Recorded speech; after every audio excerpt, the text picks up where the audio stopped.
aujourd'hui avec Romaric dans la serre des Canaries. Donc du coup, j'ai mis mes petites écharpes de supportrice. Ouais, c'est bien pas tout à fait, fait les non? mêmes Canaries. Ouais, mais c'est pas tout à fait les mêmes Canaries. On va rajouter un petit E. D'accord. Voilà. Et donc on est sur les îles Canaries. Voilà, c'est ça. Ici. Et comment ça se fait que vous avez eu l'idée de faire de serre des Canaries? Il y a peu de jardins botaniques qui font en France. Il n'y a que Lyon qui a un tout petit espace sur les Canaries, donc c'est peu connu en France. Et puis on a un ancien directeur qui avait collecté des graines dans la nature pour faire des expériences. Et donc on avait des plantes dont les graines venaient vraiment de la nature, qui avaient très très bien poussé, qui méritaient d'être mises en valeur. Mais il fait un peu froid là aux Canaries, non? Eh bien, les Canaries, c'est pas l'île de l'été perpétuel. Nous, on pensait qu'on allait être en maillot de bain, mais non, finalement. C'est l'île du printemps perpétuel. Tu sais que par exemple, il y a, enfin ça dépend des îles, mais par exemple à Tenerife, il n'y a aucune plage. Par exemple, il n'y a pas de plage de sable. La seule qu'il y a, c'est du sable qu'ils ont ramené du Sahara quand même.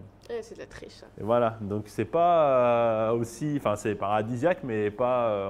Voilà. Mais il fait pas si chaud. Non, il fait 15 degrés à peu près en moyenne dans la journée. Et aujourd'hui, il fait 9,4.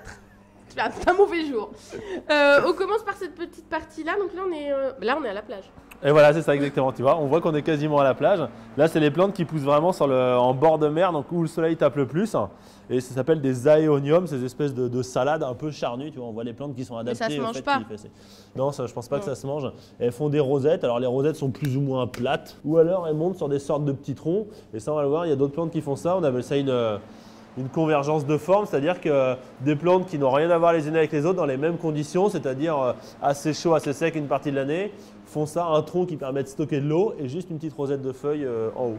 Là, a priori, vu la couleur des cailloux, voilà. On est dans les volcans? Exactement. La tendance volcanique, on la voit bien, on est dans les forêts très sèches, dans lesquelles il y a le dragonnier, qui est une sorte d'arbre qui, quand on le coupe, a comme une sève qui coule, on appelle ça le sang de dragon. Et puis on a aussi des plantes qui ressemblent très fort à des cactus, mais comme il n'y a aucun cactus en Afrique et que les Canaries, on va dire, sont plus africains qu'américains, il n'y a pas de cactus aux Canaries. Et en quoi on voit que ce n'est pas des cactus alors? Parce qu'il y a des pics, il y a toutes les caractéristiques. Parce que la tige gonfle, elle est verte, mais les aiguilles sont juste par deux. Alors dans les cactus, c'est toujours par 6-8. Et là, on ne va pas le faire parce que les plantes ne sont pas très très grandes. Mais si on fait comme une petite entaille dedans, il va y avoir un latex blanc qui va sortir. Et donc, on est dans la même famille que le caoutchouc. C'est comme un EVA, quoi. Ça s'appelle un euphorbe. Une euphorbe. Il y en a plein de sortes. Hein. Ça, c'est une euphorbe. Ça, c'est une euphorbe. Et comment vous avez fait pour ramener tout ça, en fait? Vous avez voyagé avec des valises et tout ça? Vous avez volé des plantes? Donc ça, c'était collecté dans la nature.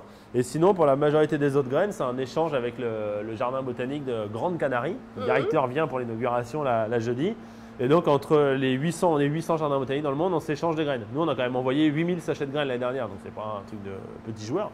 Et du coup, tous les ans, on publie un catalogue de graines et on s'échange les graines. Et donc, lui nous a envoyé à peu près une centaine d'espèces de plantes ici. Du coup, le directeur de Grande Canarie nous a envoyé les graines par la poste, quoi, dans une petite enveloppe, voilà, comme ça. C'est tout simple, hein, finalement.